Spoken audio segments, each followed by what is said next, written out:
How's it going, everyone? Welcome back to the channel. Today we're back using Fireball Rocketloons in Legend League, and as you can see I'm currently sitting number 22 global with about 3 defenses remaining, and as you can also see my defense log has been looking pretty decent lately.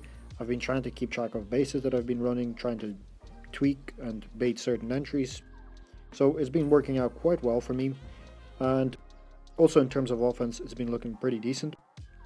I have started noticing over the past 1 or 2 weeks that the bases that I'm seeing aren't actually protecting themselves from flame flingers, which I've been trying to capitalize on lately, and all the attacks that you see today are actually from today. I'm not cherry picking from about a week ago or whatever. All these bases I found today, and I found ways to use the flame flinger to actually make the attacks a little bit easier. And yeah, they basically save you time, and you don't have to worry quite as much about multitasking, so you can just leave the flame flinger do its thing, and yeah, it just makes it a little bit more simple for you. So yeah, I hope you guys enjoyed today's video. Feel free to leave a like and a comment, it helps out the channel a lot. And yeah, let's just dive right into the first attack. So for our very first attack we have this double poison base, which is a very common one at the moment in Legends, and I'm sure many of you guys have actually seen it. And the way I attack it is I basically set up a flame flinger at 10 o'clock, firstly scouting with 6 rocket balloons, 6 or 5, to take out the Teslas that are in range of the flame flinger. And well, from then on I just basically place the warden at the bottom side. The thinking process is to kind of fireball and have the warden go to the right side. Whether you fireball this air defense, if you have clear pathing for the warden to go to the right side, then go ahead. I think if I just fireball this air defense, it would have been fine. But I hold off a little bit and I end up fireballing the X-bow, which is also fine because the arch tower at the right hand side of the warden is closer, so him having the angry jelly still active will push him to the right. And yeah, the reason why I want him to go to the right is basically because the flame flinger has actually set up a perfect funnel for my heroes. As you can see, it's just going to continue getting more value taking out these defenses at 10 o'clock, and I have a very clear path to the town hall now with the heroes. Just kind of funneling the warden also at 9 o'clock to make sure that he actually sticks to the defenses, not taking out trash buildings. And yeah, I start my Sui at this point, trying to scout for a few seeking air mines as well, also a good habit to have so that you don't lose any healers. Raging the warden and poisoning the one headhunter. Have to be careful because one headhunter can actually completely shut down your warden. So I sacrificed a poison spell basically for that one headhunter instead of dropping it onto the Rocketloon and the Ice Golem CC that my heroes were facing. And yeah, you could see how good of a path the Flame Flinger created for my heroes. At this point I can just basically wait and just swag RC and a bunch of spells, and yeah, that's just a pretty easy way to take this style of base out.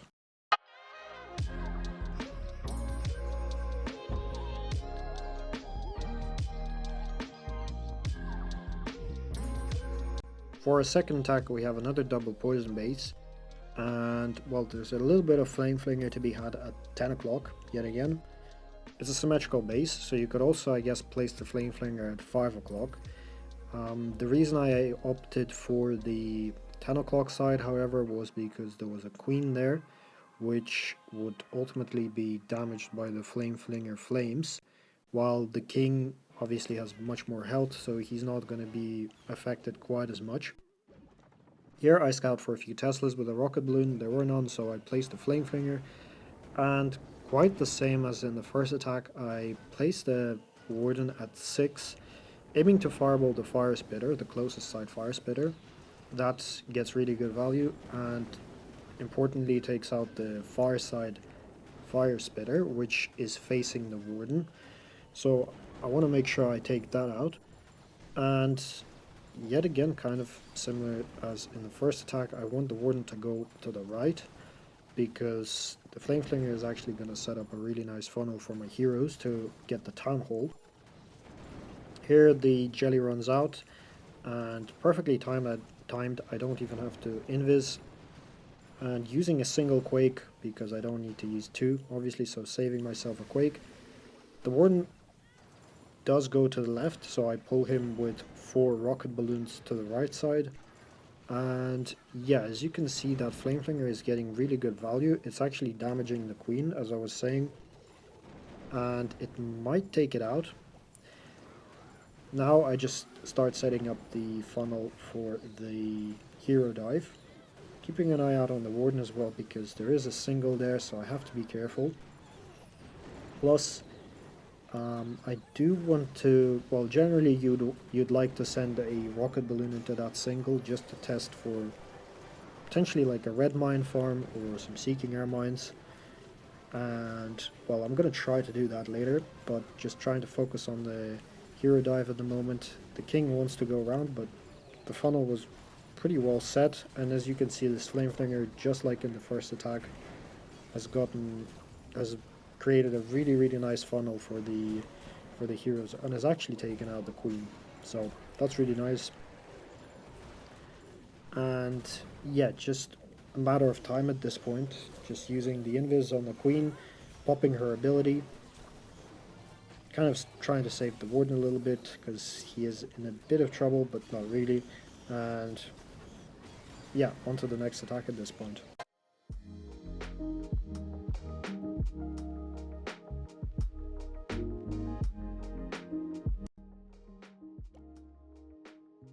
So just taking a quick break from Legend League attacks, this was actually one of my attacks from the Champs 1 CWL that just finished, and just to highlight that you don't actually need crazy insane Flame Flinger value just like I had in my previous attacks.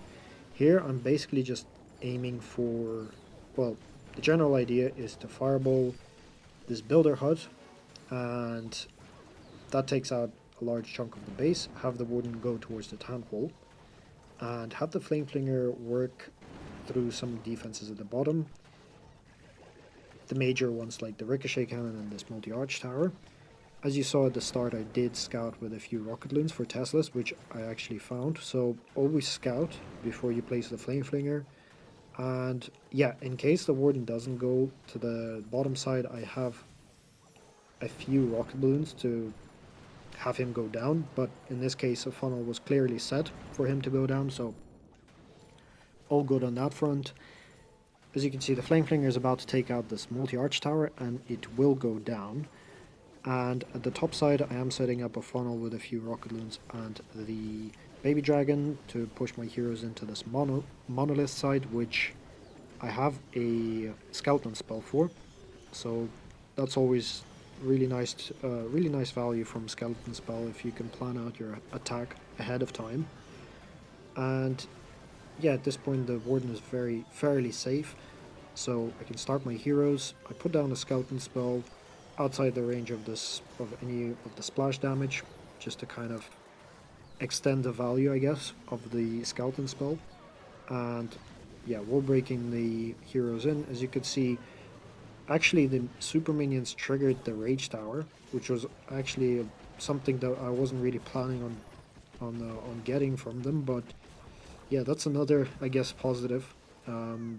They triggered this rage tower, so my heroes actually go through much less damage, and my warden is fairly safe. He is still dealing with the clan castle, and yeah, I'm gonna send my RC shortly, just to make sure that I don't time fail, because this is Champs 1 CWO, and you don't really want to be swagging troops unless you're 1000% sure that you're gonna triple. But we got this one done, and yeah, on to the next attack.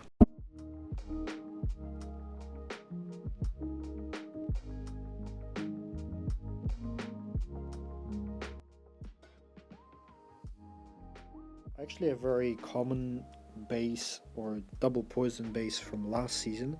I'm not sure if this is tweaked or not, but one thing I did notice was this left hand side, which didn't have any overlap of the ground expos, which always gives you an opportunity to place a flame flinger and get some really good value. if of course there are defenses such as the main defenses like ricochet cannons and multi-arch towers, inferno towers, all that stuff. And I just basically snipe the arch tower to kind of put the flame flinger at a better angle, I guess, to try to get the scatter shot.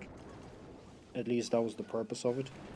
And I placed the warden aiming for the fireball onto this scatter shot, or onto the fire spitter, sorry, to get the clan castle and the far side fire spitter that is facing the warden.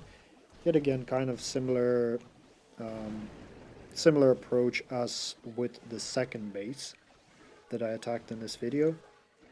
And I do end up wall breaking for this flame flinger, thinking that maybe it paths down and actually reaches the scatter shot afterwards, but actually it turns around on me. I'm not really paying attention to it that much at this point. I'm trying to fireball, as you can see, just with one invis and a double quake. That gets it done, and the warden yet again just goes to the top side, which is perfect. It sets up a perfect funnel for my heroes. And yeah, setting up the funnel with 2 Rocketloons and a baby dragon. The flame flinger is actually, well, taking out the scatter shot, and it looks like it's going to be taken out shortly. I am trying to send a rocket balloon into this builder hut, into the scatter shot area, to kind of scout for some seeking air mines and red bombs. And I should do it, yeah, right there. And at the same time just kind of doing the hero dive. At this point, I mean, there isn't that much that can stop the push. I mean, the super minions actually get the Inferno Tower, which is great. Raging up the Warden. Actually, the Queen stepped into this compartment and the King actually went around, which made it really awkward because at this point I don't even have any wall breakers.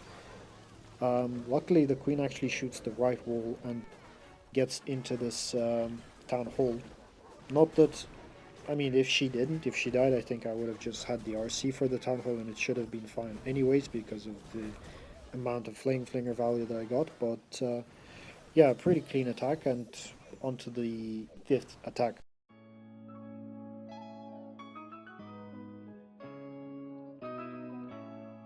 A very common base style, and I'm sure everyone has seen this base.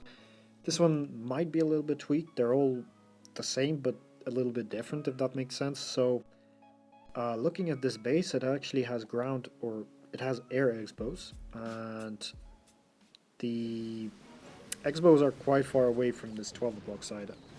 2 mortars, which I guess are supposed to try to stop the flame flinger, but with fireball rocketloons you don't, well, when you have rocketloons you don't really care about mortars anyways because you can easily snipe them, obviously. So for this style of baits I always fireball the monolith, and it doesn't look like a lot of value, but it actually sets up really nice funnel for the warden, and you're basically charging the warden from behind the fire spitter, which is always something that you should try to look for because it makes your life a lot easier. I do invis here, try not to pull the CC, and fireballing it, double quake, CC doesn't get pulled, so all good on that front. I don't really mind where the warden goes because the flame flinger is actually at the top side, and there's no way that the super minions from the flame flinger are actually going to pull the warden at a later point in the attack. So yeah, just setting up a quicker funnel by just kind of funneling him to the right side. The flame flinger, as you can see, is doing pretty well, or maybe you can't see, but it is doing well. It should take out the multi at the top as well. And yeah, setting up a little bit of a funnel for the heroes on this left hand side with baby dragon. And well, what I should have done here is I should have sent a rocket balloon into this remaining fire spitter at the right side, the one that the warden is hitting, but I am focused on the Sui at the moment. As you can see, if you pay attention to the warden, this is why you snipe, this is why you send the rocket loon into that spitter, because as you see, this NATO pulls the warden. Yeah, the NATO basically pulled the warden into the town hall range, which is not ideal, but there's a huge dent in this base at the top side because of that flame flinger, which is, yeah, I mean, I lost the warden. I got the value, honestly. The warden got all the value that he needed to be quite honest. So, but still, you could see how much of an overkill this is.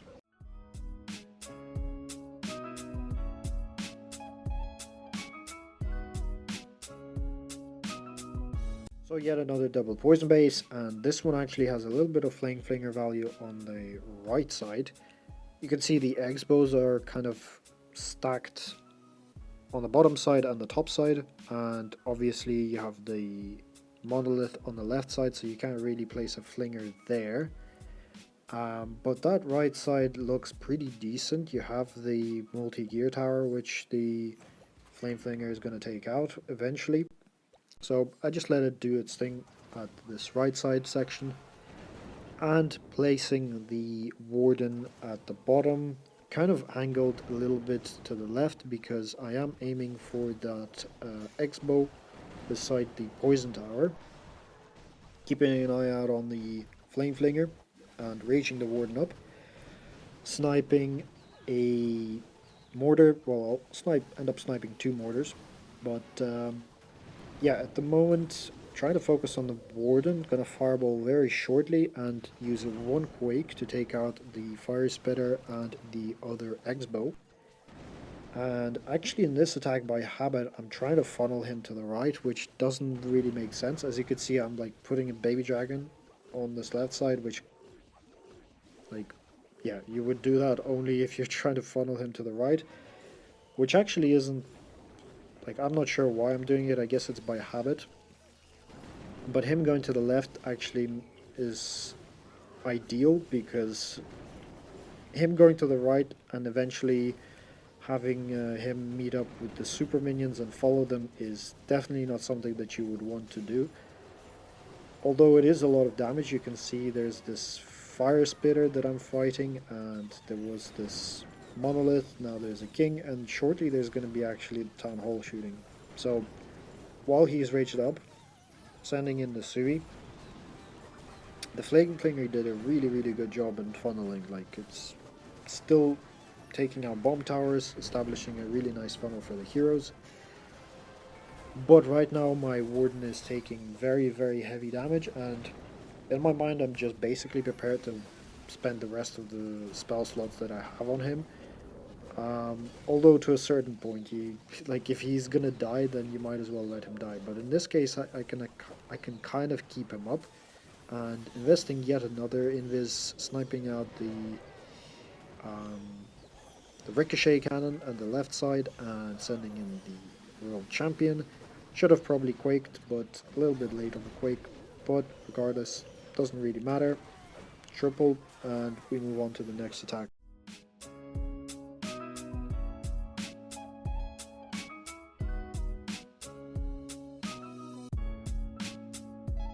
So this base doesn't actually have any flame flinger value.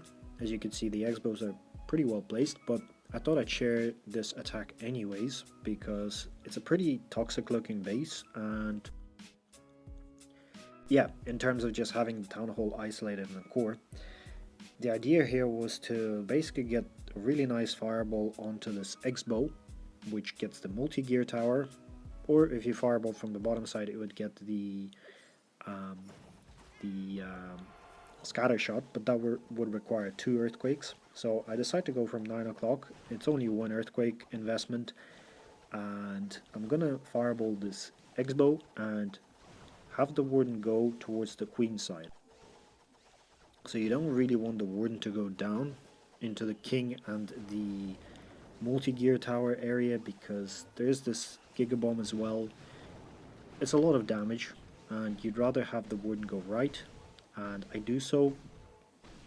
Jelly's still active, but yeah, I left that, obviously, that ricochet cannon up so that the warden can path there after the fireball.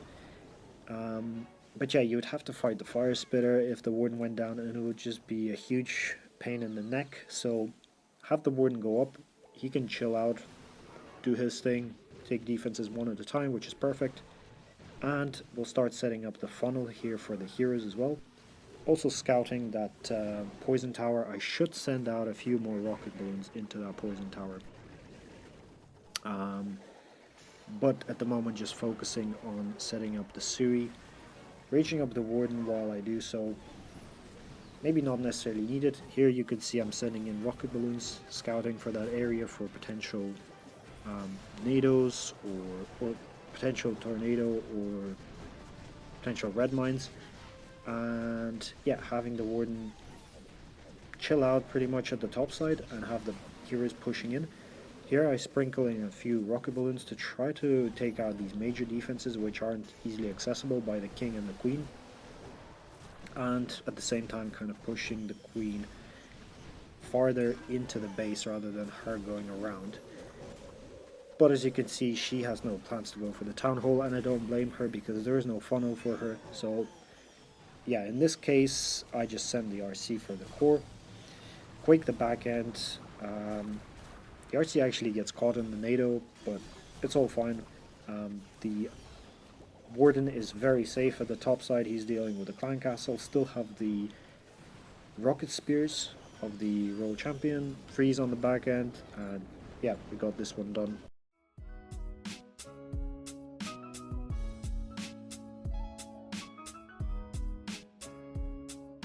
So for our final attack we have a double poison base, and I've actually seen this base before in esports, but I haven't actually ran into it in Legend League.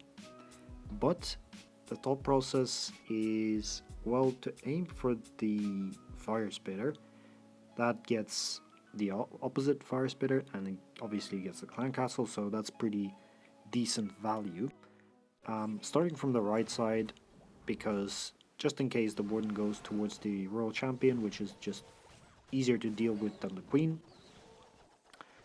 And well, looking how I would set up the fireball at the moment, I would probably have to snipe out the bomb towers and the mortars at the top side, which I should do in a second right here.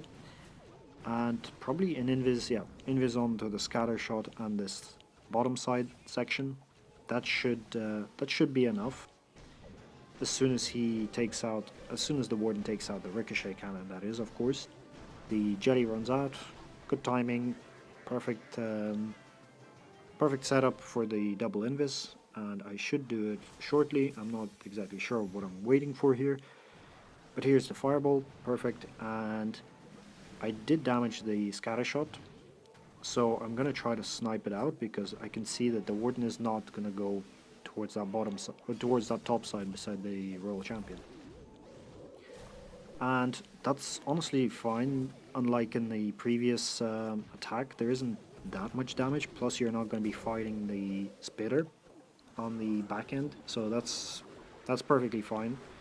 I do snipe out this scatter shot and start setting up the funnel for the heroes, this time with a siege barracks, yes. Fighting the king, raging him up just to be sure that the warden stays up here, because if you lose the warden, you're most likely going to be failing, either time fail or just a fail. So making sure that the warden stays up here, pushing the heroes in. The king should open up that core for the queen to get access to the town hall, so it's just a matter of time for that. The warden was under a lot of damage here with the multi-arch tower in the expo, so dropping an invis on him, raging up the Sui, and sending in 2 rocket balloons into the range of this multi-arch tower, which actually alleviates a little bit of damage from the warden, which just buys him enough time to get through this expo. So nice little adjustment here. Still have the royal champion on the back end, using that, dropping a poison onto the queen to just slow her down a little bit. And yeah, we got this one done as well.